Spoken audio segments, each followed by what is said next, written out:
Shalom, shalom, ma bien-aimée sœur Grace.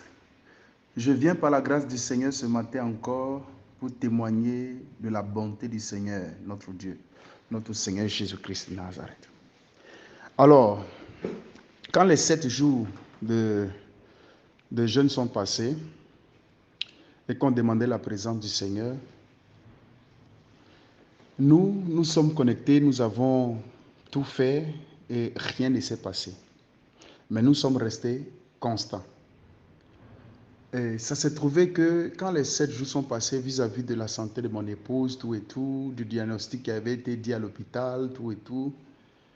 Donc, on s'est dit quoi? On allait essayer de trouver la solution d'une manière ou d'une autre, tout ça. Et après ça, on a décidé de pouvoir vaquer à la prière par rapport à cela. Ça, c'était nos pensées à nous. Mais dans mon témoignage ici, en fait, je rends grâce au Seigneur. Pourquoi? À cause de le dernier enseignement qui est sorti. Que pas à raconter, c'est pas à raconter qu'il faut vivre ça, en fait. Donc, qu'est-ce qui s'est passé? Dans notre pensée, en fait, nous voulons nous focaliser par rapport à la santé de mon épouse. Et en même temps, on a décidé comme ça de prendre 3 jours encore de jeûne à sec. Et dès que nous avons commencé la prière, le Saint-Esprit m'a ramené encore dans la promesse. Il m'a dit non. Vous ne devez pas prier pour demander une guérison quelconque, mais vous devez prier pour chercher le Saint-Esprit, pour demander le Saint-Esprit. Et j'ai dit cela à mon épouse parce qu'on s'est levé à 4 heures du matin à chaque fois pour prier. Donc, c'est devenu une habitude. Donc, quand nous sommes réveillés pour commencer la prière, je lui ai dit ce jour-là, adorons le Seigneur, restons dans sa présence. En demandant toutefois que le Seigneur puisse nous remplir. Adorons-le. Et nous avons commencé dans l'adoration, glorifier le Seigneur, lui rendre grâce, demander qu'il puisse nous remplir, tout et tout, rester dans sa présence. Jusqu'à ce que, moi je ne me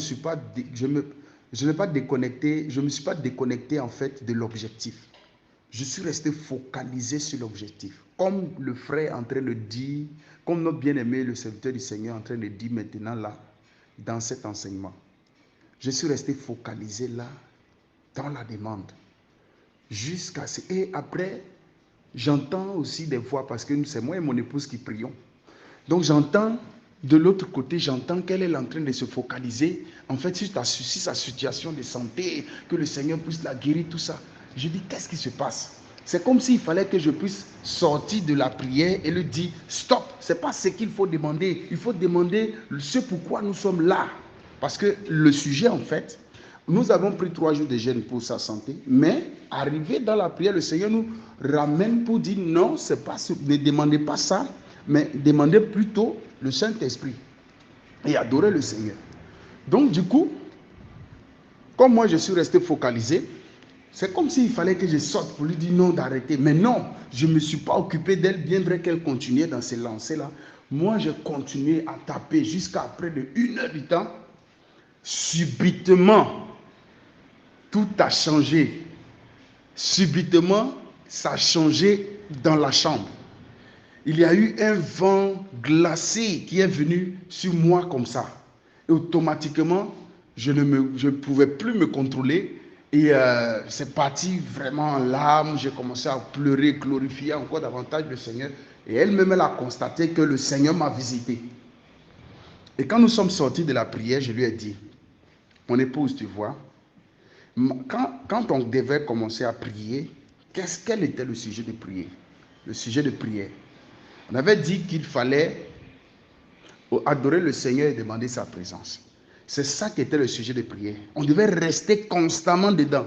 Et moi, je suis resté constant dedans, mais je t'entendais prier de l'autre côté où tu parlais de la guérison, tout ça et tout ça et tout ça. Et je lui disais comme ça que s'il y a 2 personnes, par exemple, qui vont dans la présence du Seigneur, l'autre cherche la guérison, l'autre cherche le Saint-Esprit. N'est-ce pas? L'autre, s'il a eu la guérison, il va partir. Mais il n'a pas eu le Saint-Esprit.